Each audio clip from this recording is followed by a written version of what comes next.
This week, it's a Merry Christmas movie. Oh, sorry. I was just trimming the tree. What? I didn't realize we were doing an intro. Oh, yes. Let me just string this tinsel and put a bow on this present. Interestingly enough, there is tinsel in this film. Yes. No bows, really, to speak of. There are bows. There are bows on the presents. Yeah, I suppose. Mm-hmm. They're not interactive, though. Not like the tinsel. Sure. Yes. It's the holidays. It is. It's holiday week. So we're doing a holiday film. Yes, we are. Your favorite kind. I've thrown you thoroughly, haven't you? Really have. That was like a kick to the fucking head. Like judo style. Ooh. Oh, man. Well, as is mostly the tradition, this being our third Christmas episode. We've been doing this show for 3 Christmases. Yeah. That's pretty cool. Yeah. And at least 2 of them have been this kind of film. Yes. Can't remember if I don't know. Kind of, maybe. No, I don't think we did. I don't think we did. Anyway, so we're on the train. Yeah. For, let's face it, a horror. A Santa slasher. Yeah.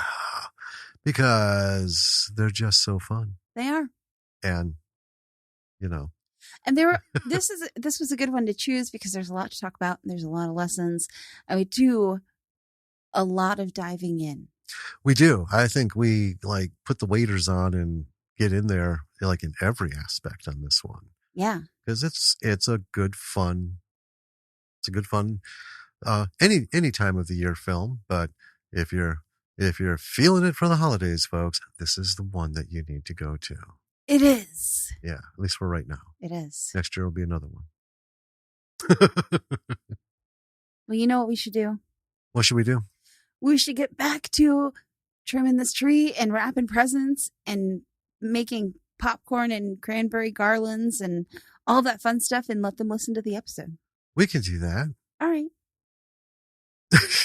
It makes it sound like we're doing it last minute because this is 2 weeks early. Well, 3 actually. Almost. Yeah. Well, 2. Anyway, no, 2 weeks. Put your Santa hat on. My Santa hat is on. Yeah. All jingle right. The bells. Jingle, jingle. Let's go. All right.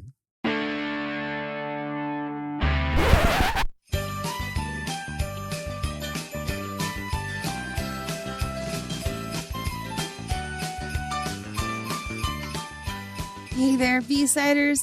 Welcome to a Christmas week episode of Bravo for the B-Side. This is Danny. And this is Jim. And this week we have one of my favorites. Yes. Santa slasher. Indeed. Well, kind of. We wait for this pretty much all year long. This is my favorite kind of a horror movie. Christmas horror. I don't know why. They're because I'm sick and twisted. No, I think it's because horror movies cover a lot of things, right? We've talked about the different kinds, spooky kinds, monster kinds, creature kinds, slasher kinds. The Christmas horror is its own thing, but within there, they do all manner of shit, right? We have Christmas horror that are slashers. We have Christmas horror that are monsters. We have Christmas horror that are spookies. Just all of this stuff. And I think we all need to admit there's something about taking Christmas, this very celebrated, holy, beloved holiday. Yeah. And covering it in blood. That's true. And it's funny because the past couple of years I have been, I think maybe a little grinchy, around Christmas, just because I haven't really felt the holiday spirit, I guess. Well, the last 2 years we've been isolated. Yeah. Right? We didn't make it to any, there were no Christmas gatherings. There were no, everything because of this damn pandemic has taken what little bit that we did. I mean, we never, even at our height, like decorated the whole house. Well, no. Right? We have a tree, we have a couple things we put up and something on the front door, and that's cool. But we enjoy doing the tree, putting the ornaments up with Lily, and that's kind of the thing. But one year we didn't do anything at all. No. That was pre-pandemic. That was because we had just recently moved in and didn't want it was the whole thing. It was a logistics issue. Yeah. With all of that. But this year, I'm force feeling it. I want to feel it so bad because I miss it so much. So I have been on top of you, riding you super hard about being fucking Christmassy. I am your faithful stallion, and I go where you tell me to go. So we've been doing a lot of things. Yeah. And we only got a couple of weekends left, and we're D&D every weekend and stuff. And it kind of, makes it hard to do all the stuff, but we did do the downtown Christmas open house. We did. And, we had it was fun, but for us, it was also a little, even Lily, it was a little sad just because it was a little bittersweet. I mean, with the riots that took place and the pandemic, a lot of businesses closed, and there just wasn't the turnout that there was before. But we still got to listen to some beautiful music. We did. We got to make some ornaments. We ate some chicken and mashed potato pasties on the steps of the Capitol while it was cold. So good. Listening to this beautiful music outside, and we got to roam a bit and made some ornaments, and it was fun. And we got some things to go see. Yes. The Christmas lights and stuff. You and Lily. We went to see Lindsay Sterling in her Christmas show on Friday night. And it was beautiful. It was a really fantastic show. I was in tears a little bit at some parts. And Lily was a little bit. And she plays some really moving music. Yes. And I'll be honest, I'd never heard of her until you brought the ticket thing up. And Lily, because it's just one of those things. I don't have enough time. So much of the world in terms of music. And I was just thinking today, even new comedians, right? Because I was listening to last week's episode and, we were talking about comedy and, getting out there busting up like Richard Pryor and shit. And I'm like, oh my God, Richard Pryor. And it made me think. I've obviously seen comedians since him, and we've seen some comedians fall hard because of some poor decisions since him, especially as of late. But it just made me think that there's so many great comedians out there that we haven't seen. We just don't have the time. It's just like these fucking movies. There's so many good indie films out there. That's true. So many good B movies. Yeah. You can't find them all. Oh gosh, I have so many things I want to bring up real quickly. Please do. I wanted to mention, because Lindsay Sterling, if you haven't heard of her, go check out her music. She's incredible. She is, and this is her own words, she is a musical storyteller. Yes. And kind of the example she gave is everyone knows the, I can't remember the name of it, but it's the Just Hear Those Sleigh Bells Jingling, Ring Ting Tingling Too, right? Yeah. That song? Yeah. When you listen to that song, there is a lot of musical storytelling in it where they use music and sound to have the horses clomping and the snow falling, and it's really interesting listening to that song with that view in mind. Right. You know what I mean? Because with the music you can kind of visually see the stuff, even without the lyrics, just the instrumentals. Well, yeah, that comes from a time when music composition, that was the whole thing. There was no storyboarding. There was no plays. There was none of that shit. A composer wanted to share with you whatever the fuck was going on in his head at the time, in his heart, or, and they bring people in, and that's all there was the music. Yeah. There was no mood lighting. There was no things in the background, and certainly not people moving around. So you had to tell it. And Christmas music was, it had evolved from all of that. Yeah. Yeah. Speaking of composers, Yes. this is a little late. I think we have recorded at least 1 or 2 episodes since this happened, and it just was so much going on. We have not brought it up, but we lost Stephen Sondheim. Yes. A real tragic loss for the world. Someone who has been in music, both in Broadway and in film for many, many years. Fantastic artist. I just pulled up his IMDb page because I was like, I'm curious how many credits Stephen Sondheim has. So 378 credits for soundtrack. And then many, many others, like almost 50 for just like music department. And then several other miscellaneous credits for various things. But wow. Well, I mean, we're all getting older, and these masters of these crafts who we grew up with, they had a head start on us, and that's just kind of the thing. You just see all these people leaving. Yeah. It's a shame, but I mean, he was aged 91. And that is impressive. Yeah. And it's not just his contribution. I always think about people like that. I mean, they gave us a lot, and we should be thankful for that and grateful for it. And we should enjoy it and recognize it. Yeah. But you also just think, we've talked about it. Everybody who's out there creating is a creative, and that's wonderful. But the reality is, just like everything else in life, there is that teeny tiny bit at the top of the mountain where only the legends inhabit, right? Yeah. There are so many great screenwriters, but there's a couple that are like, don't even pretend you could do what they do. And composers and musicians and everyone who plays music, says words, writes words, films words. And yeah. And I think the people who are at that level, like Stephen Sondheim, his legacy is not just all the creative things that he gave to us, right? All of the beautiful music and compositions that he provided to the world, but it branches out like a tree into all of the people that he inspired and influenced who now go on to create things as well. Yes. And that is the wonderful thing. We were just talking with Lily, because I don't know what we were doing, but I made a joke about my Mr. Scott figure standing by the television, right?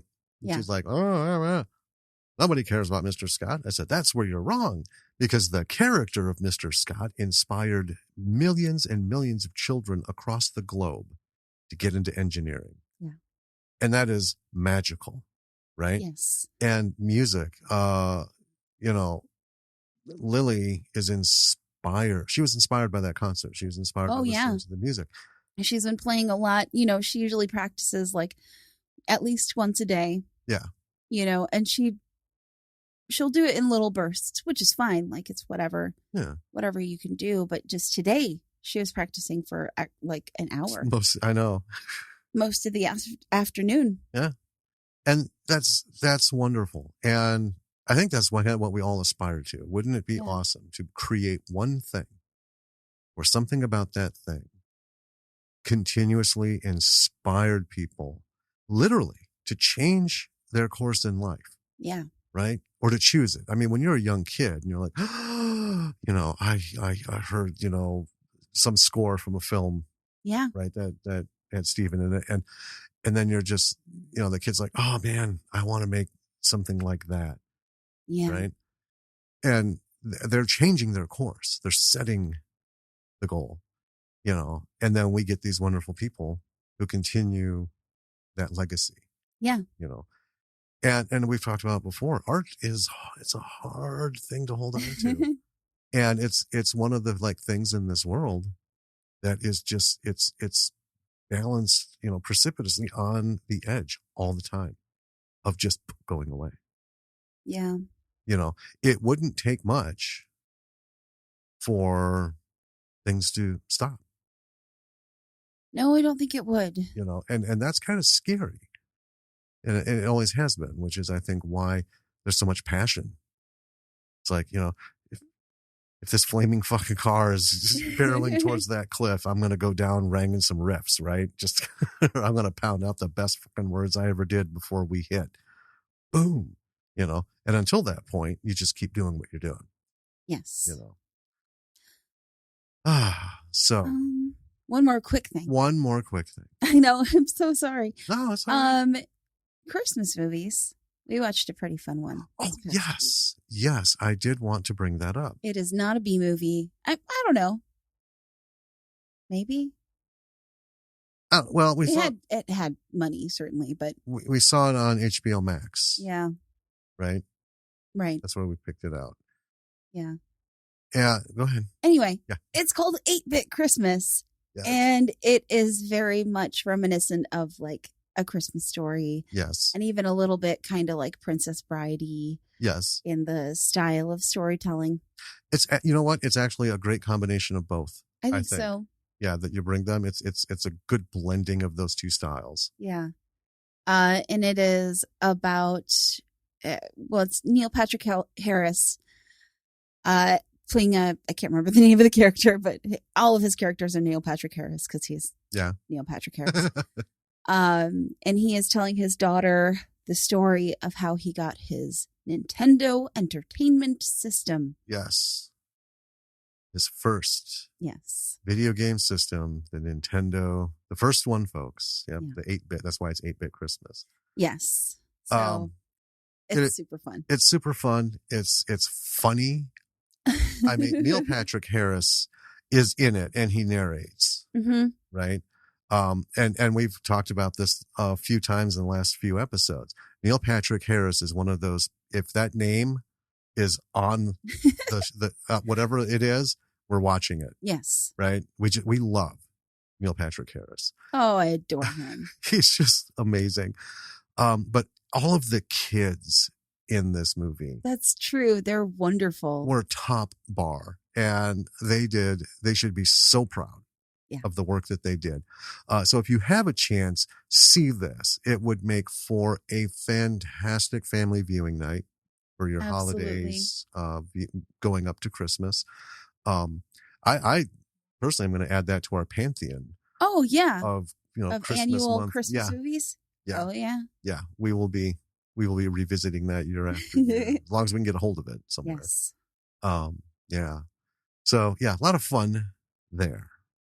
And let's see, there was something I was going to mention and I completely spaced it. Oh, we tonight, just before recording, we sat down and we watched a new episode of the Great British Baking Show Holiday Bake. Oh, yes. Yeah, they got 2 episodes out.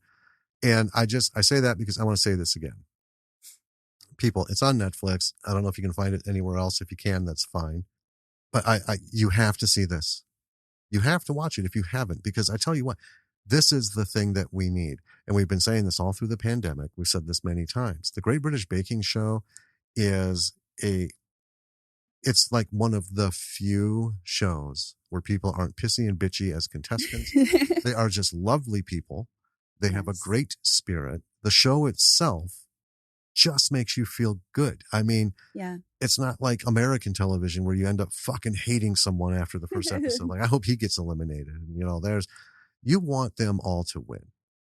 You want them all to have great things.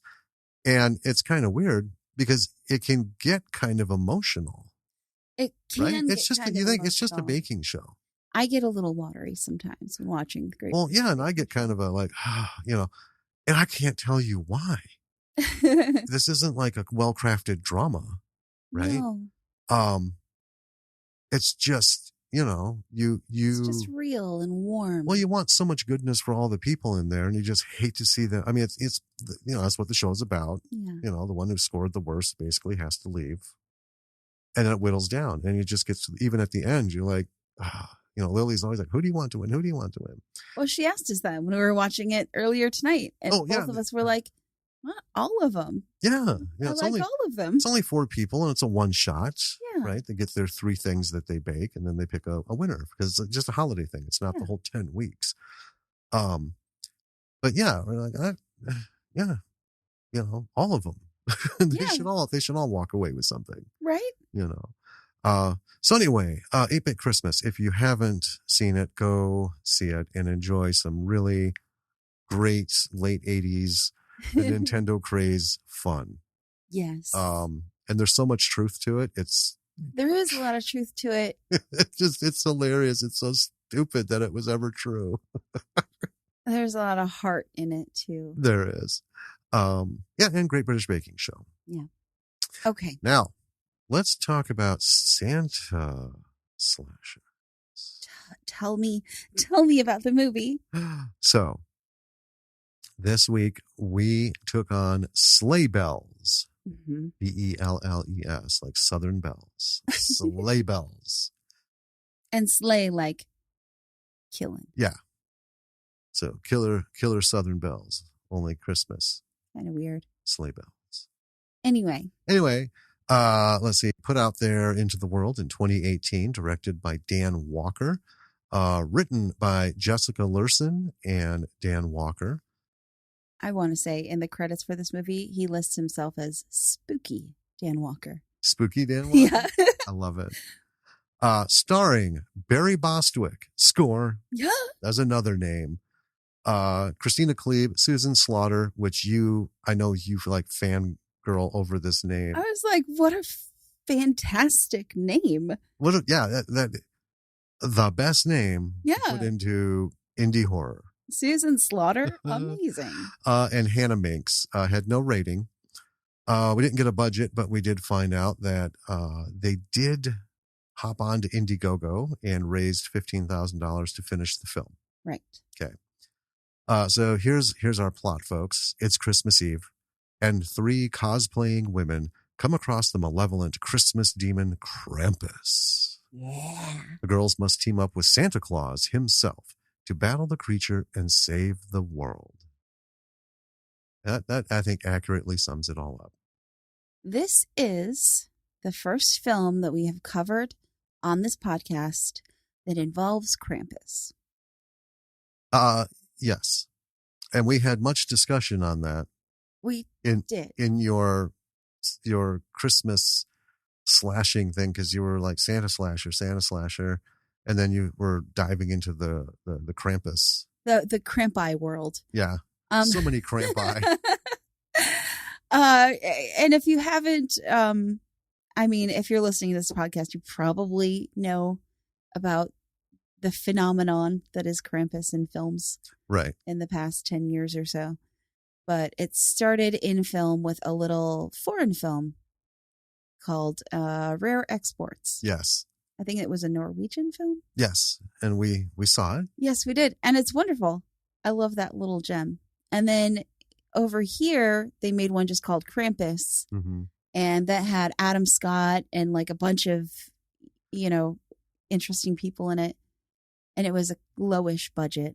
It was lowish budget, but they did try to take it like mainstream. Yeah. It was your typical horror movie, which ranks it as a B movie. Yes. Yeah, because this wasn't like, 400 theaters across the country on opening day. And then a thing happened where, here's the thing, Krampus is not like a new idea, right? Krampus is an old lore from ages past that everyone forgot about for a while. Yep. And once it kind of came back, everyone jumped on the Krampus bandwagon and made a bunch of movies about Krampus that vary widely in quality and story. And here's why, because we talked about this. So someone's like, we got some money and we can get some people, right? Yeah. And we can make like a B movie, so pretty high grade. And then they realized, fuck this. Fuck this Krampus nonsense. But every independent filmmaker on the planet who loves holiday horror jumped on the Krampus. There are so many. There's. I don't know if we mentioned this. I think we mentioned this Krampus on here. now. But you wrote several articles. I did. For Cultured Vulture. I did. On Krampus. I did. And the various Krampus movies. And I sat with you and watched many a Krampus film. Yeah, we watched several. I got to screen Krampus Origins before it came out. Yes. And I wrote a review on it. And Yeah. I mean, I love Krampus. It's great. And they do vary from, just They do. From literally like sock puppet monsters to super bad CGI to legit. Super legit. Yeah. And that's something we'll talk about with this one. But yeah, so Krampus is a wide and varied experience. But the whole thing was you were getting torn up because you're like Santa slasher. You're like, do I really want to do a fucking Krampus? Because it's not Santa. It's not Christmas. Right. Because they have some Krampus ones that have nothing to do with Christmas. This is true. Krampus is like all year round now. There's a Krampus versus Vikings, which looks really fun, but has nothing to do with Christmas. We've not seen Son of Krampus, but they did branch out with Mother Krampus. Yeah. But anyway, we had seen Sleigh Bells a long time ago. Yes. And I'm like, why don't we just do that? We liked it. I had a variety of options to list. I'm like, and that was on them. I will absolutely watch this again. and it serves both. It's got Santa, it's got monsters. We know that it's got a very liberal dispersion of gore. Yes. So here we are with Sleigh Bells. Should we dive into this? Yes. All right. Take it away. So we open up on a little group of cosplayers. They're in like Christmas outfits, covered in blood, these 3 girls. And there's a guy tied up in a chair and he's upset. He starts yelling. And then we kind of flash back and it says 12 hours earlier. And we see those same girls. They're getting ready to celebrate Christmas with an adventure somewhere. We find out they have a YouTube channel called Adventure Girls. They do urban exploring. And they're going to see this place called Santaland that has supposedly been shut down for like 20 years. Mm-hmm. And I didn't get their names throughout the whole movie. I eventually did, but I was like, I've already been calling them the things I've been calling them. So here are the names that I gave them. We have a serious one. We'll call her Sirius. Okay. I'm gonna put little trailers on those. Okay. So her name is actually Alexi. Okay. And then we have pink hair and blue hair. Pink hair is Dahlia. Okay. And blue hair is Sadie. All right. So pink hair and blue hair / Dahlia and Sadie are the Adventure Girls. Yes. Yeah. Serious one. I love it. Is their friend who they're bringing along. And Sirius hasn't watched any of their videos. Right. So they're on the way. En route, they stop in a bar because Pink has to use the bathroom. So the others go in for a drink, and it's this like grungy Nowheresville, your typical grungy Nowheresville movie bar. Yep. There's a drunk guy in a Santa suit, and the bartender's this very much like 100 miles of rough road kind of woman. Yes. And the guy in a Santa suit, because they're in there and they're like, oh, Christmas is great. Aren't you? Blah, blah, blah. And the guy in the Santa suit says, fuck Christmas. And everyone else agrees. And even the bartender puts her knuckles down and they say, fuck Xmas. Yeah. Across her knuckles. I have to interrupt about this bartender. All right? Okay. This woman, this actor is marvelous. She's been in a lot of stuff. And this is not how she looks, right?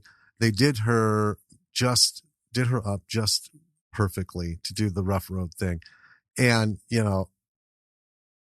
she's awesome because you see that and then she talks and she has that, we don't do Christmas around here, kind of voice. Like at one point she shoved a bottle brush full of broken glass down her throat. Yeah, in between smoking cigars for 107 years, right? Daily, all day, every day. It's fun up to this point. There's some little fun moments, but this, for me, was okay. I'm making sure that belt is buckled because we're on. Yeah. And I do want to just like kind of get out of the way real quickly. The production quality, real good. Oh, absolutely. Yeah. This is. Right. We'll talk more about it too. Yeah. But yeah. This is really, really well done. Yeah. So then Sean, a cop, walks in. And we know this because he introduces himself like immediately as Sean the cop. And he is looking for the Santa, who I thought his name was Jerry, but maybe it's something else. That's not as important as his other attributes. So this is a really weird situation. So the girls are like taking shots. And Sean is going on about how there have been like bear attacks and murders going on. So he's come into the bar looking for Santa Jerry because they're questioning all the, quote, usual suspects. And Santa Jerry happens to be a pedophile. Yes. Oh, well, 2 kids were murdered. Right. In addition to all the other stuff. They're especially on it because it involved kids. Yeah. Yeah. So he's come in to take Jerry in for questioning. And then Sean gets distracted by the girls and gives them his number and then just leaves Santa Jerry there and walks out of the bar. Yeah. And I was like, oh, I guess he forgot he had to question the pedophile. But okay. Sean's not a very good police officer, I guess. No. Well, we learn why. Because he's not a police officer. Right. Yeah. After that little bit. He's a park ranger. Yeah. Which I thought was awesome. So I guess he can't actually bring Jerry in for questioning. No, because apparently there's been so many bear attacks. Right. That the entire police department in this little town is so far stretched that they're asking the park ranger to help out, bring people in for questioning who I guess just tell him to go fuck himself and then he leaves. Right. But he has a little bit of a moment with a serious girl in the bar. Yes. And it's her that he gives his number to. So then we get to Santaland, and it's like this abandoned holiday park. It looks like it was pretty cute at one point. Right. Right. But it is kind of like broken down, washed out, overgrown. Yeah. There was like a cute little bee tram thing that went around, like a gingerbread house. Mm-hmm. And then Blue and Pink say they need to dress up serious. And themselves. Yes. So they're just like doing this out in the open, which is cool. Somebody is watching them on a security camera as they change out of their already like very frivolous cosplay-ish outfits. Yeah. Into slightly more holiday related cosplay-ish outfits. Yeah. Naughty Elf. Right. I mean, that everyone knows what that is. Naughty Elf, Snowflake, and like a kind of just Santa, sexy Santa. Well, I was going to say, is it like a sexy Mrs. Santa? Or, I mean, if you put elf ears, it would be like a sexy Santa helper. Something like that. Right. So, yeah, they're like little Lolita dresses and, little boots and wigs. Now, a little bit of a spoiler, I do want to mention, because we've been watching a lot of movies, especially that series you were watching, The Great. Yes. Right. So the one thing about The Great is there is like nothing but sex going on throughout that whole fucking 2 seasons, right? I mean, every 10 minutes. Like even in the background, it's just kind of constantly there. But there's no nudity. Nope. Right? Now, in this scene when they're changing, pink hair girl, Dahlia, is topless. Yes. For like 2 seconds. And that is it. That's the only boobs. That's the only boobs. And I want to say that because throughout the rest of it, I mean, there's none of it, but this kind of smacked me as this is the requisite. Yes, that's exactly what I thought. Like every B horror movie has to have a boob somewhere, right? Yeah. At least, and they're like, I guess we'll just put it here. Yeah. And just get it out of the way. And I mean, it is what it is. right? Yeah. I mean, if the actor's cool with it, fine. I don't think it would have done anything to the movie had it not been there. I don't think so. Because, that's not why I'm tuning in. But, I mean, it was there. It does feel like a ticked box. Yeah. It was very, yeah. It was almost like a National Lampoon thing where someone runs in and goes, blah, blah, blah, blah, flashes their bare tits and then runs off screen. It's like, all right, we got that done. Yeah. Anyway. So, someone's watching them on a security camera, and then they walk into the park like proper. And as they're doing that, Sirius girl is listing off ways to survive a bear attack. Yeah. Like on her phone. She's apparently concerned about this. But the other girls start taking the videos of themselves exploring the park. And there's a little bit of a montage of that. Yeah. And I mean, we didn't write, the details, but it's done in the way that it's going to show on their channel. And they actually show a couple like shots, like a screenshot of the channel page, right? With the video section. Like you're watching it on YouTube. Yeah. Cause sometimes it's live. Yeah. Sometimes it says live and whatnot, which, it was fun. When this is all going on, green hair girl, Sadie, is also texting her boyfriend. And they're kind of pissed off about it. Yeah. I mentioned that because it comes up later. And then we cut to a dead animal nearby. I mean, they don't see it, but it's just like some random dead animal. Yeah. And that's kind of a like, bum, bum, bum. Yeah, like a bloody pile of remains. So we go back, we head to the police station in town, and a cop is bringing in the pedophile Santa from the bar. And then, now my words are correct, folks, as I read this. I'll explain in a second. Then the sheriff says, cut him loose. He couldn't be behind the killings. And, Pedo Santa runs off. Now, this one guy who brought him in, I wrote, note. The cop has a badge with Sergeant written on the top of it in marker. It's not great handwriting either. So anyway, when we first saw this hit me, and I wanted to just note it this time through. So they have a sheriff, right? But he doesn't have deputies. They're police officers. Right. Which is not typically a mix that you see. Yeah, it's not how. Yeah.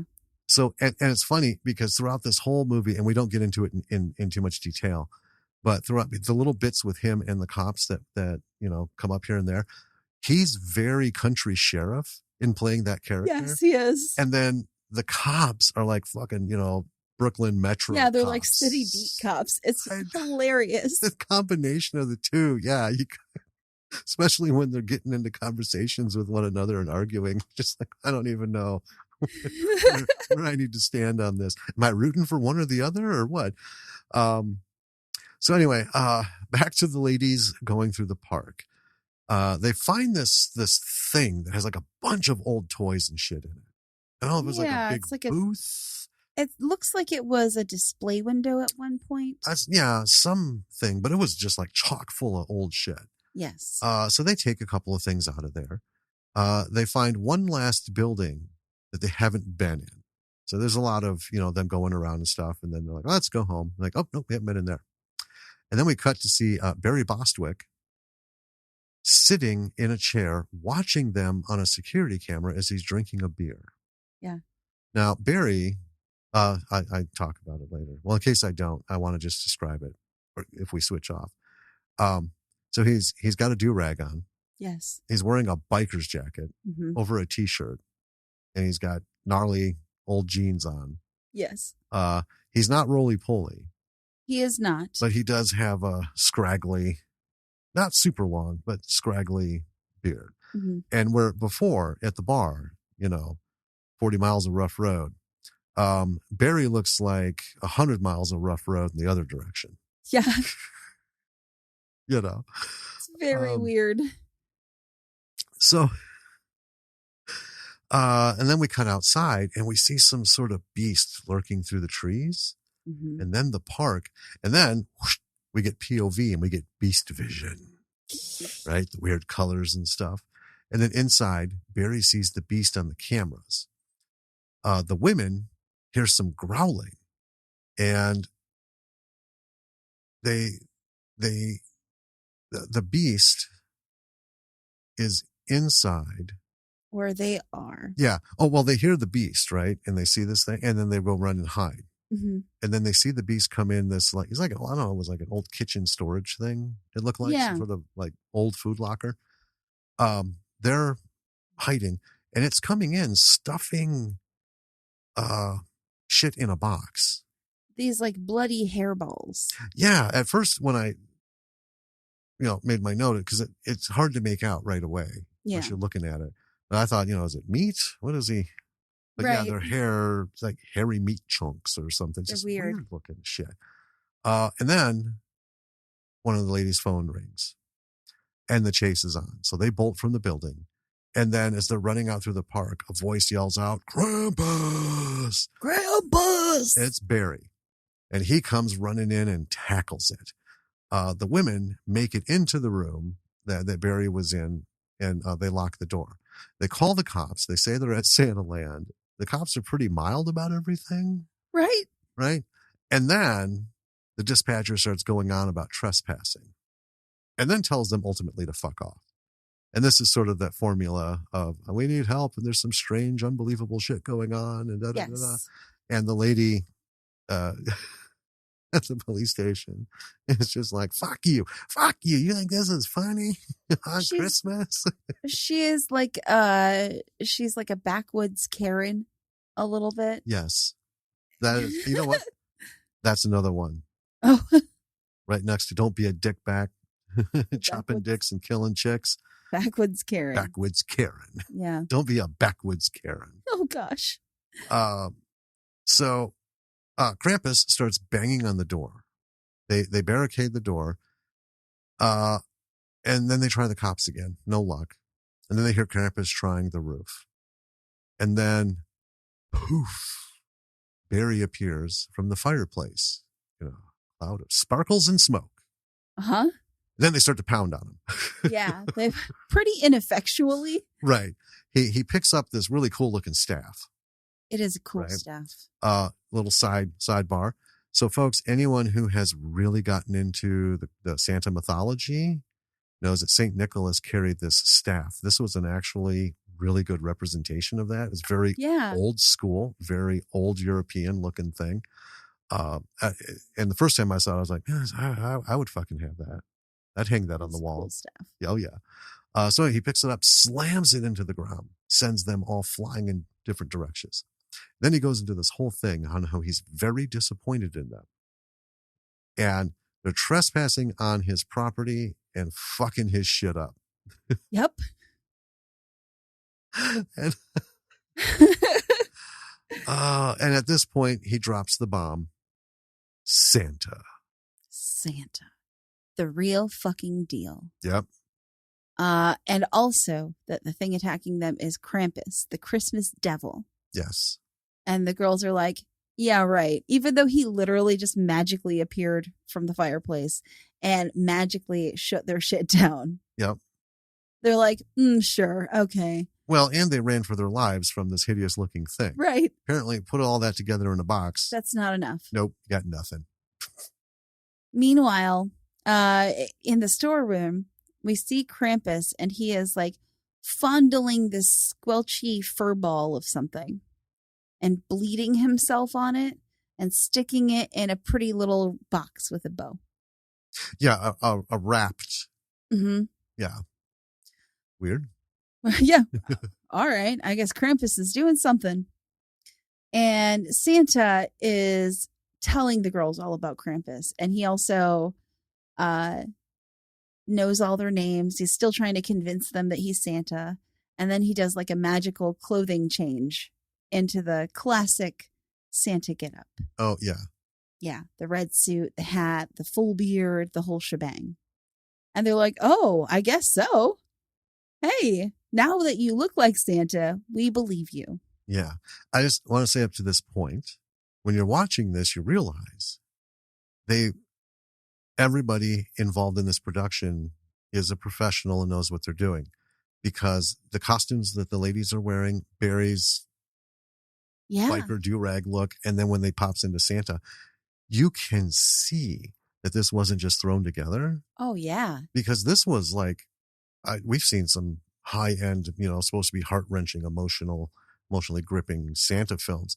He fucking looked good. He did. Barry rocked that Santa look. Holy shit. He looks like the real deal, right? Yeah, like the Norman Rockwell. Storybook perfect Santa. Yes. It's very impressive. This movie so far is very impressive. And what we've seen of Krampus up to this point, too. Oh, yeah. Money went into him. It is legitimate practical effects. Yes.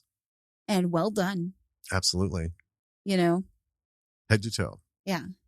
Speaking of Krampus, while Santa is changing into his magical Santa getup, Krampus is eating pedo Santa. Yeah, whose Santa getup is decidedly less impressive. It's just the coat and a hat over some regular, like a green t-shirt and some jeans. Stained with who knows what. So then we have, we're with the girls and Santa, and the blue-haired girl is making a video with him. This is for their channel. She's sitting on his lamp and asking him all the usual Santa questions. Like, how do you get around the world and all that stuff. And I love that they did such a great job. Yes. With the dialogue. So how do you get into things? He gives an answer. How do you do this? He gives an answer. How do you do this? He gives an answer. And it's just like boom, bam, boom, yes. boom, bam. And then we kind of transfer from that to their channel where we see the video they're making with Santa, and it's him talking about how things came to where they are now. Like he wasn't really needed anymore because parents buy their kids stuff. Right. And he froze Krampus out there. Right. Yeah. He had him in cold storage, I guess. And he mentions very briefly that he and Krampus are connected somehow. Right. They're opposites. So he started this park because he didn't need to do Santa stuff anymore, so that he could see the joy on kids' faces again. Right. But the park didn't super work out. No. And now Krampus is somehow loose. Right. And he's responsible for it. And they do ask, where's Mrs. Claus? Right. And he shuts that shit down quick. Yeah. Like, that's not a story I want to talk about. Yep. Not now. Right. And then briefly at the police station, there's a ton of calls coming in about dead kids. Lots and lots of them. Yeah. I guess. And then Santa and the girls are trying to make a plan, but they can't kill Krampus. Santa is like, nope, can't kill him. And he also is wondering why Krampus is taking children before Christmas. Because here's the thing. Santa goes and gives out presents to the good children. Right. And then Krampus is supposed to go kill the naughty children. Yeah, take their souls to hell. Right. Very different jobs. Yes. And then, I mean, there is a little confusion as well. Maybe this is for me as to whether he brings the children to hell or just sticks slimy hairballs into Christmas presents, because that's what we see him doing. I have the same thing. My exact notes. So those things were hairballs, not meat. Putting the hairballs into boxes. Santa says no. He takes the kids to hell. Agree to disagree. Because the evidence didn't support the story. Right. And then we're with a family, just a regular human family. Yeah. Watching a Santa slasher on TV. And then it's time for the kids to go to bed. Mom dozes off on the chair, and then Krampus is stalking through the house. Yeah. Killing the family. Yeah. Lots of blood. Yeah. Very fun. There is a bit with where Krampus shoves the mom's head through a doorway. Yeah, as the kids are cowering in their room. Yeah. Just there's mom's head. Just tunk. Yeah. It's pretty great. And then we're back at the cabin. And I want to say the blood. The blood's great.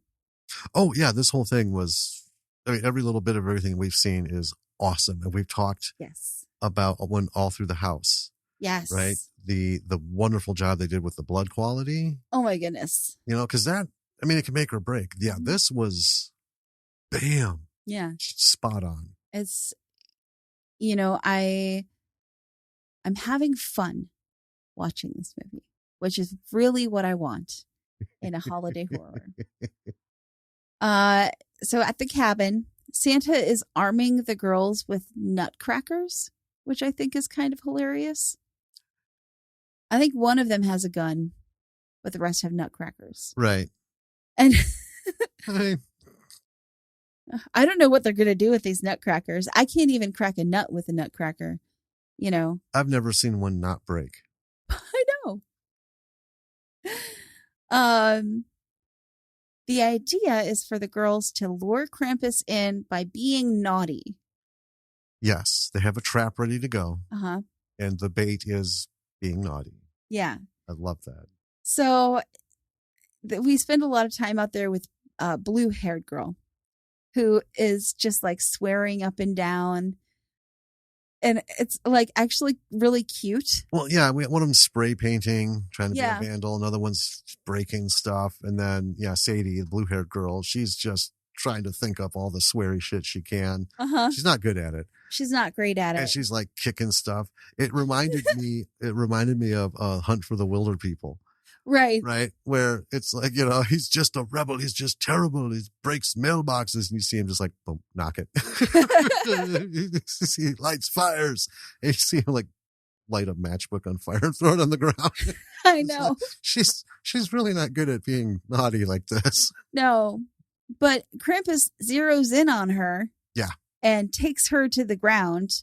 And then we see pink hair girl come up and she tases him. Yeah. And then the blue haired girl shoots him with the gun that she had was, I guess, a tranquilizer gun. Yes. So he's out. And then we're in town. And Sean and the cops are dealing with some more murders. One of them says they want to call in the FBI because they're only now, at this point in time, realizing that it might not be a bear. Right. Now, I just want to say at this point, this cop, right? Uh-huh. We've seen a couple. So this, ladies and gentlemen, is Richard Mull, as you know from Bull, from Night Court. And he's, done a bunch of stuff. That's been a long time ago, but it is always a pleasure to see him pop up because he is so fun. He can make faces and he killed his little bit in this. It was just awesome. So yeah, it's not a bear. Kids' hearts were ripped out. That's the whole thing they get into. Maybe it isn't a bear. Yeah. So, another quick aside. They're really, so, if there's a negative to this, it's what we said earlier, agree to disagree, right? The evidence isn't supporting the story that we get. All right. So Krampus is supposed to take bad kids to hell, take their souls to hell. Yet he's ripping fucking hearts out. Yeah. And killing people willy-nilly, right? He's not supposed to be touching the adults. Krampus is supposed to be a child's nightmare. Right. Right. But he is just wholesale fucking ripping through everyone in this town. He's busy. Krampus. Yeah. So at this point, when you're watching, you're probably going to think, why are you talking about shit that is clearly being contradicted by this big horned hairy motherfucker running around, just slaughtering everything Jason Voorhees style, right? So back to it. We get back to Santa's. Santa's sleeping in a chair. Krampus is unconscious. And the ladies are taking selfies with Krampus. And tinsel all over him. They decorate him with tinsel and they have him tied up with Christmas lights. Yeah. And then we cut elsewhere and Sean, the not deputy, but park ranger, is told to go to Santa Land by the sheriff. For some reason. Right? Yeah. And then Krampus and Santa wake up at the same time. And Santa yells at Krampus. You have to see this because him yelling at Krampus is just the funniest fucking. It is super funny. Oh my God. It reminded me of so many old movies where some uptight person's yelling at his slightly, intellectually deficient sidekick or, like third cousin, Johnny, yes. Take off that thing and put it in the sink. Like he's just so Krampus. He's just so done with him. Krampus. Oh my God. So anyway, he's yelling at Krampus. And then he makes himself dizzy. He starts spinning around. Mm-hmm. Right. And then as he does, Krampus gets dizzy. Yes. Moment of discovery. Dahlia, pink hair, ball punches Krampus. Because Krampus is like, and Santa just goes, woof. Yeah. Tumbles over to the floor. Outside the park, Sean arrives. There's a car there, and it's got the name Brian on it. Yes. All right. Brian is Sadie's boyfriend. Blue hair, yes. Yeah. As briefly mentioned in the bit that I said someone was texting. Very briefly. Yeah, they mentioned that's him. So then we see him knocking on the door, and he just comes right on in. Sean finds dead pedophile with his heart ripped out. Sadie, blue hair, is trying to explain the situation, and Brian dismisses it. Like, you guys are fucking ridiculous. And then Krampus busts in and just fucking rips him in half. Literally rips him in half. Yeah, just gores him from behind and then on screen. Full shot of it, folks. It's wonderful. This was like the coup de grace. There's a lot of shit that goes on, but when you see a full body split on screen, oh man, everybody earned their cookies that day. Yeah. Then Krampus runs off. Yes. Which I was just we chuckled because it's just like one of those things, he shows up, rip, gotta go. Splash. Bye. Yep. Krampus and Santa are outside and they start fighting Highlander style. Yes. There's a lot of sparks and flashes. The ladies run out. They find Sean. Mm-hmm. Sean is about to shoot Santa, and then Dahlia tasers him.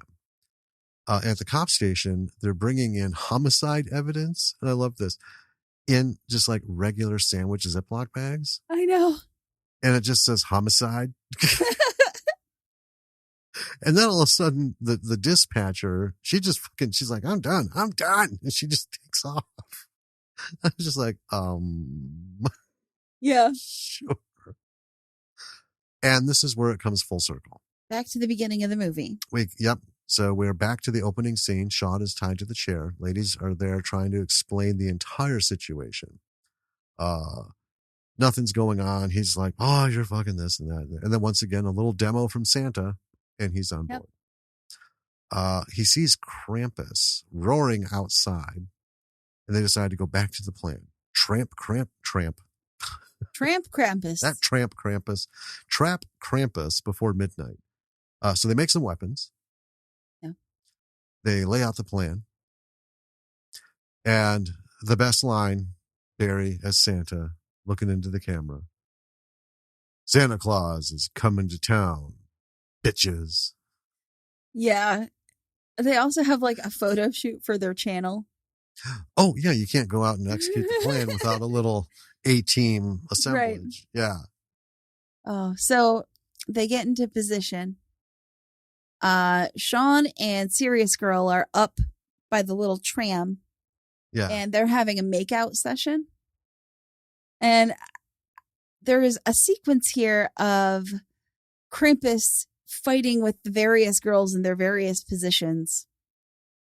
And I think that this sequence, I'm not going to go into everything that happens, but I just want to say it's a really good study on how to do very low budget action. Yes. It's not as flashy as higher end stuff, but it does the trick. It does. Right? It's effective. Yeah. And it's fun. And it's a good little cut to different shit going on around the park. Yep. Let's jump on that after we finish. Sure. Because it's fresh. Suddenly, the salty bartender shows up. And she is Mrs. Claus. On a big motorcycle. On a motorcycle. Full hog. Yes. And she's Mrs. Claus. And she gives Santa like a serious bitching out. Well, she shows up and she just yells at both of them like, knock it off. Yeah. And they both part like beat puppies. Yes. And so, yeah, she gives Santa a serious bitching out. How he's like failed her at everything. Yeah. And apparently they eventually had to eat the reindeer when their park business failed. Yeah. They fell on really hard times. They're stuck with you even though we had to eat the reindeer. Yeah. And so she starts talking about how since he failed her, she turned to Krampus for her needs. And then she does this wonderful evil laugh that is one of the best I have ever heard in a movie. I love it so very much. And while she's doing this and like, chewing Santa out, Krampus is locking Sean and the girls into a weird building that has all of his hairball presents in it. Yes. And like a little tree. It's like this whole little setup that he's put together. And then back outside, Mrs. Claus has Santa chained up. And she's also explaining her whole plan, right? They're cleansing the world of all the children because she's bitter about how she was portrayed in the Santa stories. Yes. She's like, how come they always said I was fat when I'm sexy as hell? And yeah, I'm fat and that man's ugly and just a submissive bitch. Right. So her plan is to kill all the children and pin it on Santa. And then in with the girls, the hairy balls are coming out of the presents and they have little teeth and they're attacking them. They reminded me of critters. Sure. Yeah. Yeah. So they're doing their little battle in there. And then Mrs. Claus is rubbing it in Santa's face about how she's fucking Krampus, which is wild. Well, and meanwhile, Krampus comes up behind her and starts grinding up on her. Yeah. And I'm just like,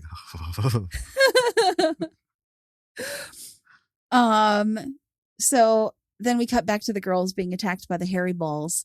And I think if you're going to go ridiculous, this is how you do it. Yep. There's so much camp and chaos going on with these hairy balls, which I'm just going to call them that because I don't know what they are. We never get that. Except hairy balls attacking the girls and also Sean. And then Krampus is getting the sleigh, so he and Mrs. Claus are going to make their getaway and go and kill all the children. But Sean and the girls escape. They make it to Santa and unchain him. And Santa goes to intercept Mrs. Claus and grabs an axe on the way. Sean, they don't quite make it to the sleigh before it starts taking off. Right. So Sean pulls out his gun and shoots Krampus. And it hits him in the shoulder. And then Santa clutches his shoulder. Yeah. And then serious girl looks at Santa and looks at Krampus and looks at Santa and she apologizes to I'm Santa. so sorry. Yeah. For chopping off his head. Yeah. And as she does this, beheads Santa in order to kill Krampus, they turn to the sleigh, which is in the sky, and the sleigh blows up. I don't know why, but I don't care because it's so fun. And then the police finally show up at Santaland, even though no one called them, and ask what happened. And that's the end of Sleigh Bells. Yeah. Well, one more thing. Mm-hmm. So Santa's body disappears in sparkles. Yeah. And then Krampus's head falls to the ground. Mm-hmm. So shouldn't he have disappeared and maybe like gore? Yeah, something. But anyway. Yep. Hellfire. So there it is, folks. Sleigh Bells. Yes. Sleigh Bells. Yes. It's a fun movie. It is. We're going to get onto the fight thing in a second. But, summing it up, it's a fun Santa / Krampus slasher. Satisfies both criteria. It does satisfy both criteria. It is also, I mean, it's a fun gore fest. There is, like, all the boxes are ticked. Yes. For a B-movie horror. Yep. Right? Like, just right down the line. The tropes, the blood, the goofy holiday stuff, costumes, everything. Yep. And, spinning Santa. Yep. Well, this time they spun Santa and Krampus because there is Santa versus Krampus. Yes. There's name it, and there's a Krampus movie about it. It's true. But let's talk about the fight scene. Okay. All right. Now, we mentioned Krampus is top-notch A-list, right, movie Practical, effects. yeah. Practical effects. But here's the thing. In an A-list or an A movie, right, they have a budget to make like 40 Krampus outfits. Right. Because one's going to get fucked up this way, one's going to... That outfit would not withstand even stage fighting. No. Right? So what do? You can't make 5, 6, 7 of these things to tear one up and all that. So you leave it to the imagination. Yes. Expert editing and choreography. Mm-hmm. Right? You see what's going to happen, and then you cut, and there's an after effect or something else. And the way this was cut, it didn't take away from the fight. No. In a Marvel film, right, they would have hundreds of thousands of dollars in choreography training for this big martial arts. You see all the impacts, and you get the squibs and everything. So, it's noticeable in the fact that if you know what's going on, you can see, okay, this is really good editing. I mean, this is awesome. But it doesn't take away. No, it doesn't. It's, you don't need that kind of like A-list, super highly choreographed squib nonsense in a B movie. No. If you are good at editing. Well, and honestly, I think this is the way to go in all films. Oh, sure. We've talked about how somebody... It is a lot safer. Well, it's a lot safer, right? But also sometimes it's like too much. Yeah. And then it's like, we got the money to do this and that. And this was a tussle. Yes. All right. It's just some normal women dressed up in, weird elf outfits fighting a Christmas demon. Yeah. It wasn't all of a sudden every superhero knows like every martial art. They're like the MMA masters, right? I mean, Tony Stark as Iron Man, right? He's just a fucking rich guy who built an iron suit and was fucking around. Now all of a sudden he's like hand-to-hand combat master. And it just kind of, I don't know, just takes it away. I get that. I love Black Panther, but that end fight scene was too long and too involved. This is true. Here's the movies where I like to see scenes like that. In old Bruce Lee, Jet Li, like martial arts films. Kung Fu theater stuff. Yeah. Yeah. I mean, because that's what it is about. Oh, yeah. You sit through the entirety of that movie waiting. Yeah. For the, everything going on. Waiting for Jet Li to start stunting. Yep. And it works too. Anything like swashbuckling, like sword fighting. Oh, yeah. Obviously, you want to see that shit go on and on and on. And as much as everyone derides the middle trilogy of Star Wars, right? Revenge of the Sith. Right. The lightsaber battle between Ben Kenobi and Anakin. I mean, that's what we were waiting for. Yeah. Right? Because in Star Wars, when they faced off, Alec Guinness was his late 60s. Right. You're not going to get much out of him, right? And they just it wasn't fantastic. And you hear how legendary these guys were, right? Right. And like in the second film of the middle trilogy, they had all the Jedi showed up, and it was too much. There wasn't a whole lot going on. It was like, whatever. Yeah. But see these two go at it and at it and at it. I'm like, that's what it's about. Yeah, I think one of my favorite sword fight scenes in any movie ever is the sword fight scene at the cliff top in Princess Bride. Yes. That was an homage to all of the Errol Flynn. Yeah. Robin Hood and the sheriff having it out in the castle. I mean, they start on one floor, they make it to the stairs. They're just going, tick, tick, tick, tick, tick, tick, you know, with rapiers instead of big, you know, Highlander cleavers and stuff. It's fun. Makes it fun. Well, in a movie like this, you can't have all this build up without some sort of confrontation. Right. So budget wise, you do what you have to do. And I think it adds to the film when you do it this way. I mean, we didn't need to see this long protracted thing, right? We get that shit's going on and one of them ends up crawling away or someone ends up dead. I mean, in all the conflicts, right? Never underestimate the ability of the audience's brain to connect the dots. Right. In short spans. It's just that simple, you know. But we've also seen movies where I don't think the people were in the same room.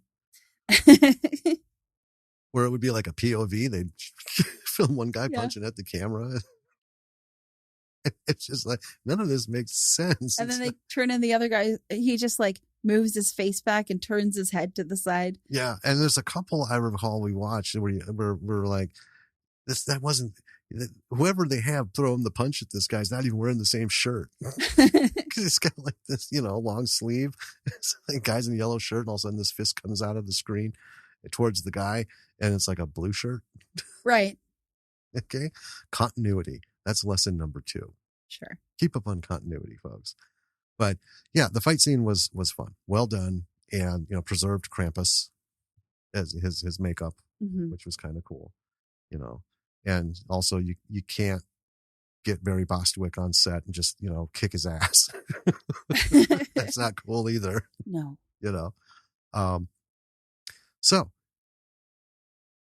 that is the fight stuff. That is. But there's more. There is more. Blood we talked about. Yeah. It makes a difference. They don't shy away from it. There's a lot of good splatter. And the quality of it, which makes all of that stuff work, especially like the splatters. Yeah. Right. Experiment. There are formulas online how to make practical effect blood. Well, and here's the key, right?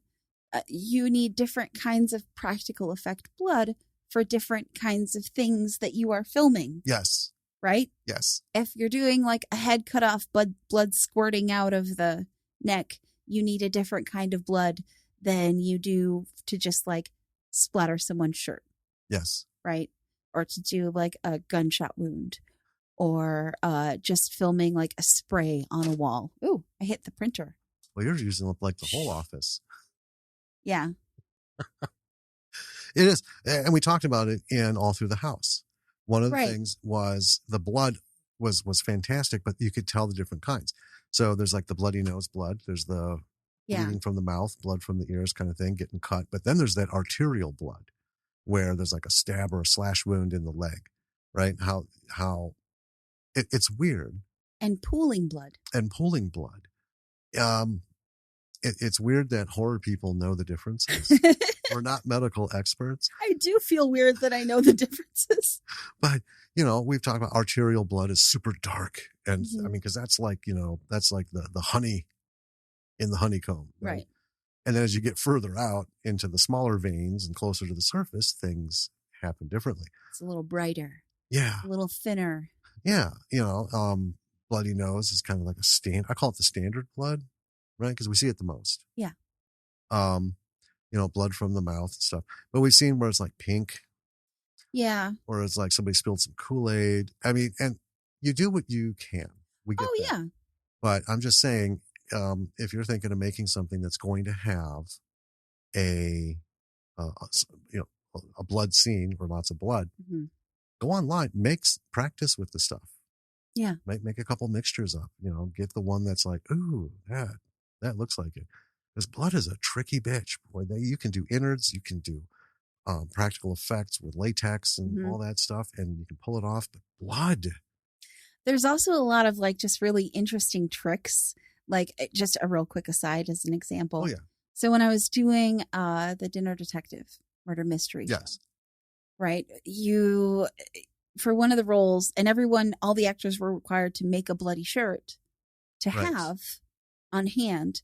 And you could use temporary fake blood, but it always looks too red. And like what I wanted for mine was an effect that would stay, right? Yeah. And not kind of wear, so I could just always just have this shirt ready and prepared if I were playing the person who got killed. Right. Which I did often. Which is, I guess I die very well. And for that, in order for it to look real enough that's believable, but also because it's a fun kind of theater show, you don't want it to look too real. Right. Right? Nail polish. Yeah. Red nail polish. Yeah. Well, and it worked like a charm. Well, and the stage blood too. I mean, even that stuff when you buy it, especially around Halloween time. So a good example. Like the fake blood can look great when you apply it, but then when it dries, it's like light pink. Mm-hmm. For example, Lily, when we made her up as Zombie Dorothy. Oh, I remember your arms and hands were red, like pink for weeks. Oh, because I wrestled with that fucking dress. We shredded it and everything. And I kept applying fake blood, kept it good. And then when it would dry, we're like, yeah, that looks really fucking good. And then a couple of days later, look at the dress. I'm like, oh my God, it just looks like she spilled juice. Yeah. This doesn't have the blood effect. So I tried, I'm reapplying it, maybe layering it or something, but that particular blood just wouldn't work out. And I mean, it looked okay for her when she went trick-or-treating, but we did the fresh application on her face and stuff that night. Yeah. And so fresh, it looked okay. But over time, it's not very good. So that's why you want to kind of mess with stuff. Yeah. Play with your blood. Yeah. Yeah. Have fun with it. And, make copious amounts of it and use it wantonly. And the effects we were talking about too. I can't remember who it was. So we've talked to so many people about this, but they were talking about a decapitation scene where they were using a pressure hose for the blood to come out. And it just like shot through everything. And they were begging, can we just do this by hand? They just use a hand pump to get it out. Because, I mean, it's fun to see like the ridiculous, no human body could produce this kind of spray. Right. Especially like in Japanese, the horror films that we watched. Which I love those. Well, I mean, yeah, because that they're going through hundreds of gallons of blood in that production. Right? It's just like, 400 PSI air hose just pumping this stuff out. But yeah, I mean, play with your dispersion methods. Yeah. It's always good fun. But use fake blood. I don't know if we ever told that story on as opposed to real blood. Well, when I was a kid and I used the frog blood. Oh God, yeah. That's for another time. Anyway, if you're going to use it, don't shoot it in your cousin's mouth. So gross. That's all I can say.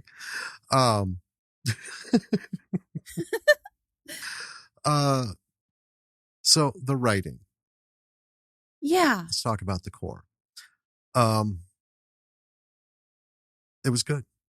It was good. I think the biggest strength of this movie as a B-movie horror and as a like Santa slasher holiday horror is that they obviously leaned into the camp. Yes. Right? Which, I mean, it works, right?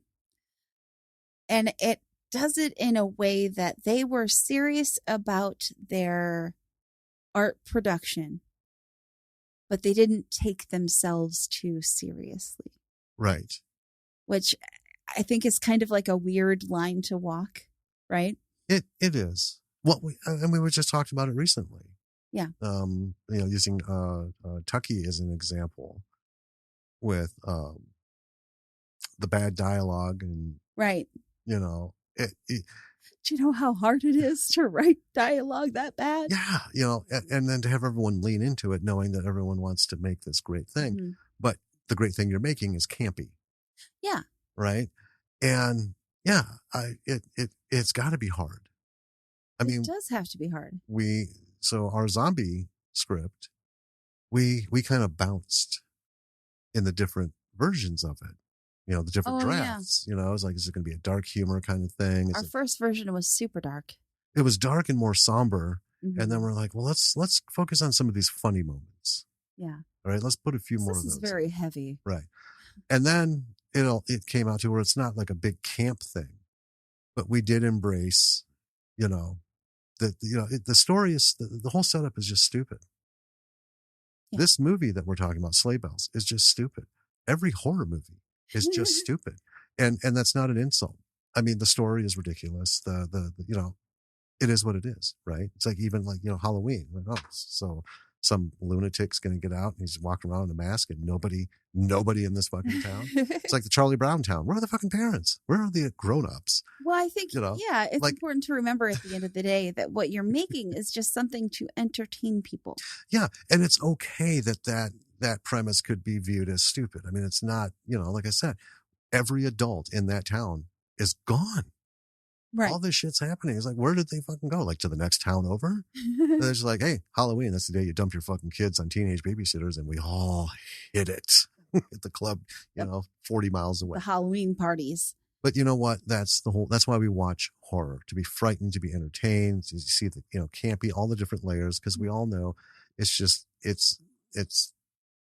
a level of stupidity in terms of storytelling, that there's going to be so much that doesn't fit in with the logic. But the fun part is abandoning that. Well, yeah. And rolling in it. It was even all our moments watching this movie where we were both like, agree to disagree. Yeah. Well, and that's the one thing about it is, so we're told this, but we're seeing this. And I think maybe those could be demerits in, maybe it wasn't conceptualized visually well enough to support the one thing being said. Maybe. But did we care? No. Does it matter? No. Does it hurt the movie? No. We're just rolling with it. Well, it was the one thing, like, the blue-haired girl's boyfriend, Brian. Yeah. Right? Very briefly, she does these text messages, and it's so brief and it's so kind of unimportant to everything that it's something I barely even included in the notes. Right? Yeah. I was like, oh, she's texting her boyfriend. I don't know why. Sure. And then he shows up and I'm like, oh, maybe I'm supposed to care about him. And then I know. Well, 1.5 seconds later. So I can explain that first bit. There is actually some conversation that she's been texting him. He's been ignoring her. Right. Dahlia's like, well, maybe he's working. And she's like, oh, no. So it's like this quick setup to this like relationship thing going on. Uh-huh. That maybe we'll see later. Maybe. And no, we see Brian. It's like, you're full of shit. Fripp. and bye, Brian. Brian was solely introduced physically into the film so that they could have a cool scene. A cool kill scene without having to take down the character count. Right. Of our main characters. he was the blood bitch of the thing. And that's what makes it so funny. She also isn't super broken up about him dying either. I mean, for 2 seconds, she's like, oh no, Brian. And then she forgets all about him. Yeah. And it's just, it's part of the joy. This whole thing. It's just a lot of fun. Yeah. It's a lot of fun. I mean, watch it anytime. It's one of those things. You don't have to watch it around Christmas, clearly. But 'tis the season. But watch it, and we talked about the production value, right? Straight on. Yeah. A lot of night scenes, a lot of in and out variable light and conditions, and they were right on top of it. So the DP and the cameraman were earning their keep. Mm-hmm. Yeah, the fucking fantastic job. And that adds to the fun. Well, I think, to kind of like do an overall, right, in a nutshell, this was very cleverly written, cleverly filmed, cleverly produced. I mean, this was made by someone who knows all the tricks, knows all the boxes to tick, knows what's required, right? And just executed it extremely well. Well, and knows the beats. Yeah. Right. So I would call this a traditional modern horror slasher. Okay. Maybe creature because we have Krampus. And in that, we talked about how the best of this genre are the ones where we don't have 40 tedious fucking minutes of setup and, trying to get us emotionally involved with the characters, and then shit kicks off. We have them doing their, I don't know, Girls Gone Wild shit at the beginning, just being whatever they're doing. We're seeing who they are by how they're acting. Right. We're going on thing, and then Alexis Lexi whatever her fucking name is. Serious girl. Alexi, she, she's clearly the nerd. Right. But at the same moment, she puts on a, sexy little Santa outfit. And she's having fun. Yeah. And getting into it. Right. Yeah. So there you go. But we get who they are. We get what they're doing. Mm-hmm. And that is all in the first 10 minutes. Yeah. Right. And that includes the fucking bar bit. Right. And then we have that small segue to, Dahlia's tits. And then we're back on track. Everything kicks off. There are shots of the cameras. Yeah. And there are a couple of shots of them being seen on the monitor. Yes. Right. And then ultimately we see Barry back there / Santa, checking things out. And the story unfolds during the movie, during the action, during all the bullshit. Yeah. Right. We didn't have this whole big long thing with Santa telling his sad woe story and this and that. And, the connection between Santa and Krampus is pretty obvious. Yes. But we also didn't get 5 to 10 minutes of backstory on why or how or all that. It just kind of is there. And then in that moment where it's like, here it is, the reveal, right? We knew it beforehand, but there it is. And you're like, oh, okay. But we're always moving. Right. Always moving. Even with the police station and the weird mix of a sheriff / beat cops. Yes. I don't know. It's still, I don't know. Backwoods Karen. It's such a small part of the film. It's just, if we, every time we watch it, it's going to just get me. Like, why do you have a fucking sheriff and then you have like precinct cops? Yeah, I don't know. Oh God. Anyway, even with those bits, it's moving. Oh moving, yeah. Right. And what I like is they introduced a B story, the kids, the murders that are going on. Right. Right. So while this whole big thing is going on, they're still beating that horse to death. Not beating a dead horse. They're beating that horse to death with that, because we know, as the audience, we fucking know, and we're watching them, puzzle it out. Yeah. Mayberry their way through Barney Fife style. It might not be bears. Ange, I think that maybe that's not the bars. And it's fun. And I like that formula too. I like it too. I like knowing what the fuck is going on. And I love watching them on screen try to sift their way through to the truth. Well, I like that the cops are illogically dumb. Oh, yeah. Like, well, everyone seems okay with a park ranger helping out. So yeah, clearly there's a divide in, I don't know, intellectual capacity. Yeah. For some of these guys.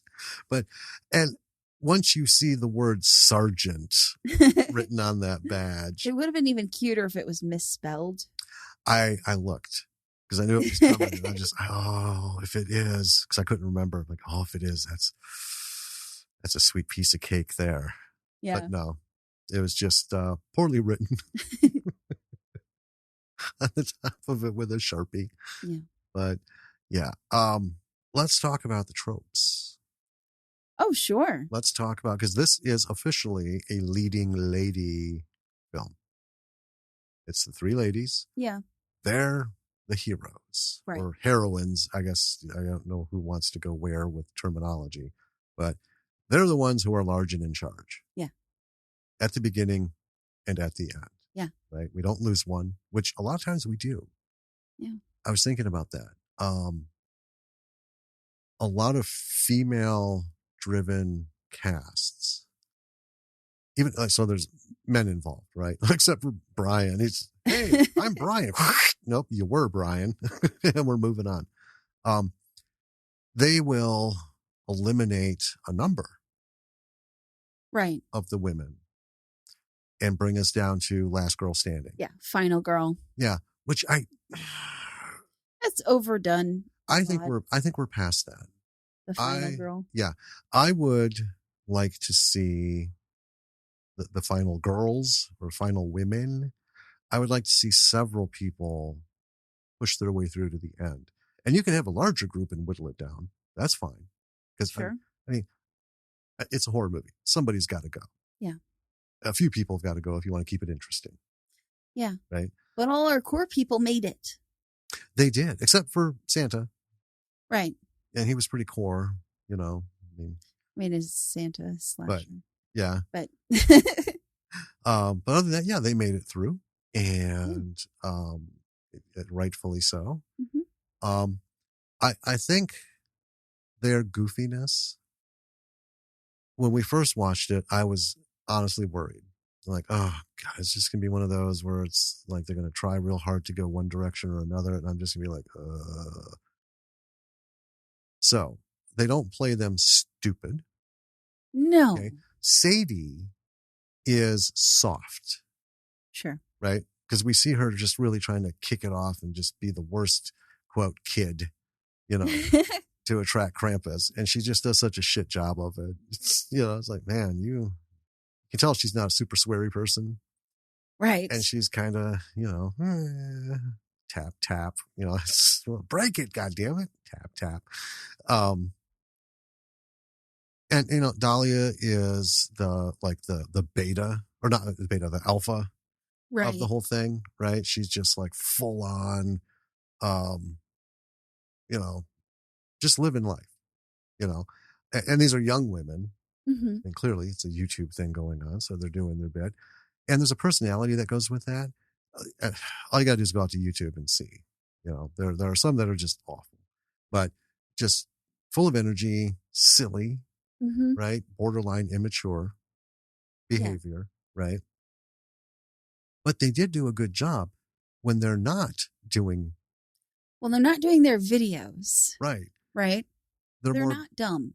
They're more grounded. Yeah. To what's going on. I mean, they still have their personalities, mm-hmm. right? Which balance. So I was watching this again. I was just reminded of how pleasing it is to see female leads not being used as props. Right. Not being used, whatever, in this fashion. It's like, okay, they're in that little bit. You can see how rounded they are. Yeah. Right? They're obviously smart enough to get through life. They know what they're doing. They got a fucking channel. I mean, you think about it, it's not a simple thing. Otherwise, there'd be, how many fucking YouTubers are out there, including us? Well, hundreds of millions, right? We'd Tons. all be fucking rich. Well, it's the thing, isn't it? We record this podcast and we're pretty much just the way we are in regular life when we record, but we speak slightly differently, it's a little bit of a persona. Well, right? We talk a lot more. We don't talk this much. No. We sit and we chill. We discuss things when they come up. We watch things quietly.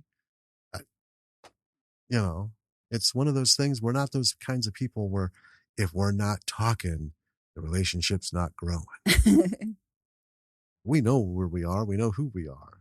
Yeah. And we've sat for hours. Oh, yeah. Chilling. Especially when Midge was little. Put her to bed. We'd throw some music on in the background and we'd sit and just each read a book mm-hmm. for 2 hours. And then be like, all right, let's go to bed. Or we'll have nights where I'll be painting. And you'll be, chilling. Doing whatever it is, fiddling or playing a game or. Yeah, whatever's come up. And we don't need to be in, not every minute. But this is a podcast. This would be super bad radio if for this 90 minutes to 2 hours, 80% of it was just us chilling. Dead air. Yeah, that's true. Okay. back to tropes. Yeah. I just want to say, so I thought they were represented well at the level of how everybody was represented in this. Yeah. Because it's, it's a silly Santa slasher Krampus murder film. Yeah. I mean, I've said it a few times already, but it ticks a lot of boxes. Yes. Right. We've got the dumb cops. We've got the park ranger, but he's like slightly smarter than the rest. Mm-hmm. Right. We've got a little bit of a budding romance in the film. Oh, yeah. But it's not overplayed. No. Right. Well, no, but they do end up making out when they're supposed to be keeping watch. Yeah. and that's where the whole fight thing kicks off. Because they weren't keeping watch properly. Yeah. Okay. They were sucking face instead. They were. Yeah. I forgot what I was going to say. Is it because I said sucking face? No. Okay.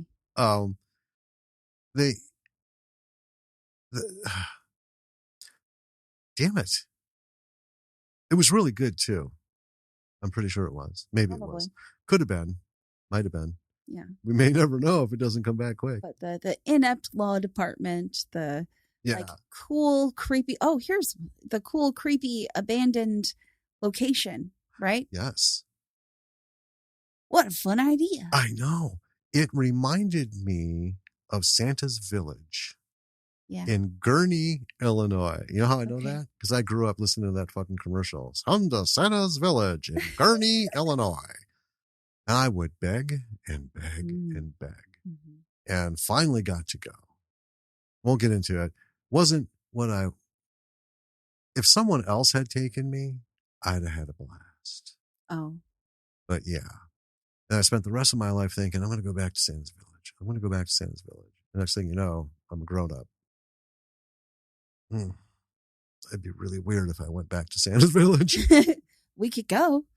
No, it's okay. Are you sure? Yeah. Lily would be nonplussed. Okay. Over it. But anyway, that's what it reminded me of. It was that whole Santa thing. That's what it was. It was the North Pole. It had the silly little roller coaster thing, had the little things you go up and down as they go around. Yeah. You put your little kids in and stuff. So toy airplanes, it's, reindeer and sleds. Food stand where you can get hot cocoa with a candy cane in it or whatever. And here's the thing. It made sense in, Illinois because it's fucking cold in the winter. But I love seeing these things in California. Oh, yeah. Right? Because I'm like, I get it. I mean, you can still pull it off. I lived in Arizona for a few Christmases, and I'll take Christmas without snow and all the bullshit any day. Yeah, I'm fine with that. When I walk outside on Christmas morning and it's already 68, sold. I'm good. The rest of that shit doesn't make Christmas up for me. It bothers me not at all if there is not snow on Christmas. But then I think of hot chocolate. It's 106 fucking degrees outside. Last thing in the world I want, even coffee, as much as, we love coffee. Mm-hmm. Being outside, hey, want some coffee? No. If you have iced coffee, I'm on it. Sure. But yeah, who wants a iced hot chocolate? Isn't that just nasty chocolate milk? Because hot chocolate, when it gets cold, is not good. It is not good. Right. It's only good hot. But the location that they picked, everything about this deserted Santa land was great. Yeah. Now, I don't know if it actually was a place. I don't know. Or they just found some shit. Because around here, folks, we have junkyards where I don't know if we talked about it ever before. We used to have a car wash chain called Octopus Car Wash. They ended up, slowly closing down and stuff. Some dude went around and they had these big giant octopus. These big old plexiglass octopi. Yeah. That sat on above the side. Flagpole kind of things. Yeah. And he bought them from all the locations as they were closing. Yeah. And had them in we passed and there they are. Yeah. We in didn't this guy's yard. No. Yeah. We were just driving out in the country somewhere and we ended up by happenstance passing this house with all the Octopus Car Wash octopi standing in the yard. And we were like, oh, that's where all of the octopi went. Yeah. Well, and there's the one out by your grandma's when we go the back way. Yeah. To different places. there's a farm, and he's got this weird collection of like carnival. Well, yeah, he collects old carnival rides. Yeah, he's got different car things from the, yeah, he's got like a tilt-a-whirl. He's got a Yeah. little Ferris wheel. He's got just a little weird roller coaster. shit. And I mean, in the middle of fucking nowhere. And they work. And I actually want to drive out past there sometime before Christmas because he lights it all up for Nice. Christmas. Nice. We can do that.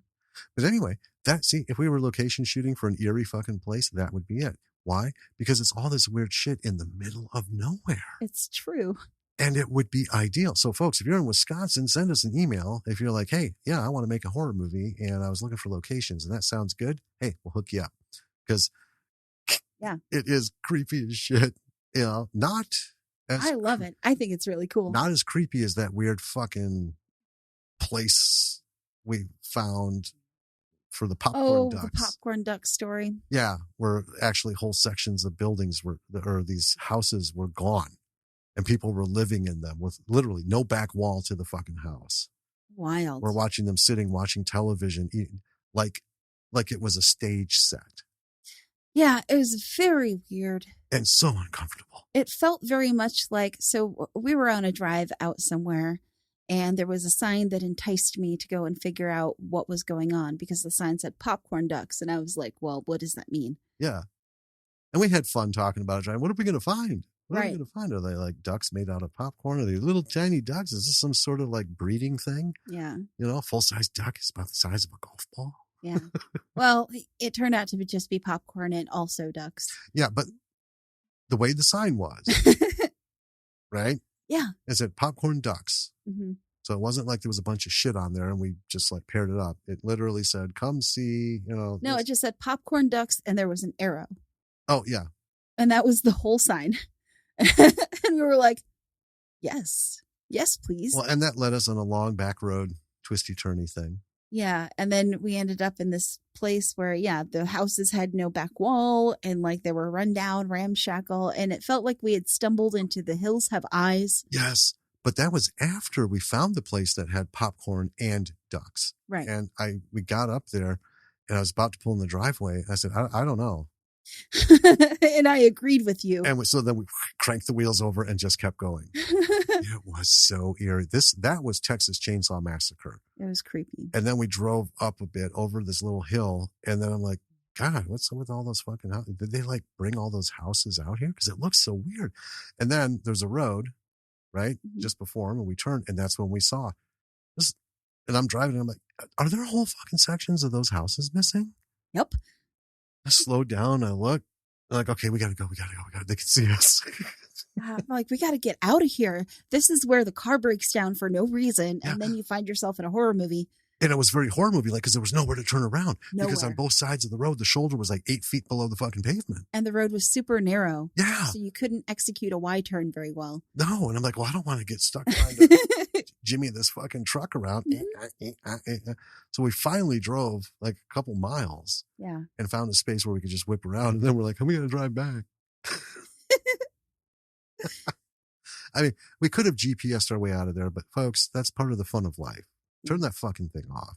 Because we were just going out. Have an adventure. That's why we were out. Yeah. We typically would go out and just, let's go in a direction. I think our main goal for that drive was like a candy store or something that was in a little town. That was the other way. Oh, sure. Yeah. Actually, I know what we were doing. We were looking for Cabela's. Oh. Because, a whole big thing. We had to drive like to fucking ends of the earth to take it back to one store near Milwaukee. Before there was a Cabela's here. Yeah, it was such a bitch. Anyway, it was fun. Let's get back to the creepy shit though. Sure. This movie, the environment was awesome. Mm-hmm. It really just, it fit everything. It did. It fit everything. Well, I don't know. I think that's all the things. Yeah. Good writing. Dialogue was fun. The actors performed very well. And perfect balance of camp and like artistic seriousness. Right. But there was never the full on panic, like Friday the 13th / Halloween level, panic. It was their own version of panic, which keeps it fun. All right. Yeah. Well, there was the attack of the hairy balls. Yes. Which, I don't know. But hey, they looked good. That's true. They were fun. Watch it, have fun, and just take note of what's going on, how things are presented. More importantly, how the ladies were. The one thing I want to close with on that is we were talking about ticking all the boxes. Mm-hmm. I would very much like to see the bare tits box come off the list. Yeah, I don't think it was necessary. It wasn't necessary for this movie. I don't hold it against the movie at all. No. Well, we were talking way, way, way back. Was it with Barney? Somebody about Night of the Living Dead. Sure. Right? How, it was what it was, the original. And then for no apparent reason, there's this naked woman walking through. Yeah. And she walked right into my microphone just like that. And, it was like, well, for distribution purposes, overseas or wherever, that's the kind of shit they put in for international type stuff. Right. And we had a whole big long conversation about how, you just got to suck it up. Right. Producers and distributors it's got to have this. But so anyway, filmmakers, I think we all know what tits look like. And if you want to see them, I suggest you get in a relationship with someone and, work your way towards it. I don't think we need these in these movies anymore. And I think this is the point where we can educate the viewers, because here's what's going to be. If I ask this question to somebody who was involved with it, they'll be like, well, the audience for this is clearly guys, because we got a bunch of bouncy tits in skimpy outfits, attractive women running around. All right. Okay. So how about find your audience as males, right? 16 to 25. I get it. But doesn't mean you have to give them everything. Yeah. Right? So put a sexy woman in a sexy outfit if you have to. I mean, sure. But let's stop with the obligatory tit shot and then move on. That has no real purpose. It absolutely doesn't, because Alexi and Sadie were doing fine changing outfits. Yeah. Without giving us full on, right? I mean, there's shots where, there's side boob and stuff or full bareback. And that's fine, right? Yeah. That's an artistic way of, just showing they're changing clothes. Okay. I mean, even like a bare ass. Right. But yeah, just to, have someone doing their thing and then turn around and literally just kind of like puff them out a bit and give them a little jiggle. I don't know how you get dressed in the morning, but when I'm not here, but I've never seen it. It's an elaborate dance. Maybe it's better I'm not here. To me, getting dressed is just purely a utilitarian function. Just cover up my bare ass so I can get out of here. It's got 27 steps. So that would be my only criticism, really. And it's not really so much a criticism of the movie, just as a whole. I think we can start moving away from that, because like I said, that TV series, The Great, nothing but sex. And just constantly. No. There is, there's no frontal nudity. I'm thinking of it now. There is one very long kind of scene where Peter is walking naked through the castle. Yes, I just realized that. His ass a bunch of times, but every time it's the front, there's something covering. Well, and you know what? I'm for that, because I think it's turn the tables time. Oh, sure. Right? If you're like, oh, well, we need some nudity in here. Well, does it need to be full frontal? No, it can be a bare ass. All right. Make a guy do it. Yeah. All right. Women, since the beginning of film, have had to flaunt it, shake it, and show it. And I think it's time to just keep them dressed. And you know what? Guys, if you want to go to a movie and you're like, man, last thing I want to see is another guy's dick on screen. Okay. Think of the hundreds of millions of women who've gone to film and have been forced at watching, bouncing titty murder victims. Yeah. Think on that one a bit. Sound like B.F. McGillicuddy there. Think on it. So yeah, if you got to do it, make a guy do it. But otherwise, I don't think we need it at all. The spring break movies, all of that stuff, I don't think we need it. Yeah, I mean, it's certainly had its day. Right. And now we're, hopefully an evolved society. And like a favorite of crime movies is everything always happens at a strip club. Yeah. Okay.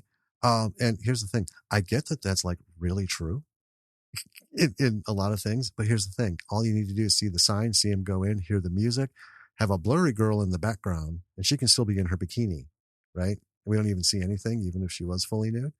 And there, have them walk through, because nobody sits out in the middle in front of everybody and talks business. Have them go to the back office. Bam. We know they're in a strip club. We know what's going on out there. Move on. Move on. Right? We don't need any gratuitous shots of the strippers who have nothing to do with the fucking movie, except giving us 30 seconds to a minute of just dancing. Anyway. Well, yes. With that, we what? We have a website. We do. It's www.lordsofmisrollproductions.com. And it has everything you need. So go there. I just want to say before we go through the rest of our stuff. So this is Christmas week. This is coming out. Just, Merry Christmas, everybody. Merry Christmas. I hope that your holidays are wonderful. And if you don't celebrate Christmas, most people around the world celebrate some sort of winter holiday. We're not going to get into it, but as a religious person, I'm fully aware Christmas has long since lost that connection. And what we celebrate as Christmas is fine. And if you see it as a religious holiday, how about turning it around and just think of it as a time to be with family? That's what I'm seeing it as, Yeah. Time to be with family. Think about, all of the things that you have and are grateful for. Exactly. I stopped doing services, for Christmas, because it's just like, what? That's an all year round thing. Let's be grateful for what we have. Let's try to help those who we can. Let's just, let's try and bring it up this week. A lot of you are going to be traveling. Maybe. I don't know. It's 2 weeks. Be safe. We've got by the time this comes out, we'll have had our booster shots. Yeah. But as of the recording, ours are scheduled for a week away. Yeah. But yeah, with the, as you call the Transformer, variant, Omicron. Oh yeah. Transformer. Or Decepticon. Decepticon. Omicron Decepticon. So yeah, we don't know what's going to happen between now and then. It's a couple of weeks away, but, regardless, be safe, be smart. Yeah, that's pretty much it. We can only hope for the best. Let's see. We got, some things coming up. We have our year-end retrospective. I'm very excited about this one, and we usually don't say a whole lot about it. We don't, but I brought it up because I know you would like to say a little. But we are going to be talking about the first female director of narrative films. Yes. And she did many, countless, hundreds. So many that are lost to time. Yeah, absolutely lost, physically destroyed and gone. Yeah. Because she worked with the first company to make commercially available cameras, film cameras. Yeah. And I don't know, should we say her name? If you want to, you can keep it as a surprise. Yeah. But I'm really excited to do it. We're going to be watching some of the films that she made. We're going to be watching a documentary about her. We're doing our own research as well about her. So I'm really excited to talk about this. And I know that you're excited kind of going forward into the new year. Yes. Because of what we want to be focusing on. Well, we were figuring out what to do as a retrospective. You found this. Yeah. And that was perfect because, folks, in the year of 2022, we're going to do our very best to focus on women in independent film. And we're going to primarily try to focus on written and directed, right? Those credits, the women who have wrote and or directed indie films, full on or just came in to direct or whatever. Obviously, there's tons of indie actors out there, women who will be covering too. But we're going to do the best that we can to focus on that. So this is a perfect way to end the year with this woman who, gave us the actual movie, the actual narrative film. Yeah. Instead of just like random shots of just shit, because that's what entertained people. Yeah. It's a horse running in a field. And it wasn't just that she was the first, female director to do this. She was the first director to do this. Yes. Right. And so we're gonna give her due. Yes. And pass her legacy on to you next week. And then in 2022, like I said, we're going to try and even the scales. We are. I know the one we're doing right after is not like female directed or written, but it has been on our list for a long time. But it's finally become available to us without having to go through this weird rental thing. A very strange process. Yeah. But we're going to try and focus on doing covering the majority of the films that we will cover will be written and directed or directed or, something along those lines, produced. Right. Yeah. By women. Not everyone will be. No. But we want to put more of a focus on it. Yeah, we're going to do it. So, listeners, if you know somebody. Yeah. Or you've seen somebody's work. You're like, hey, I saw this film, it was written and directed by this woman and, it was pretty good. Take a look.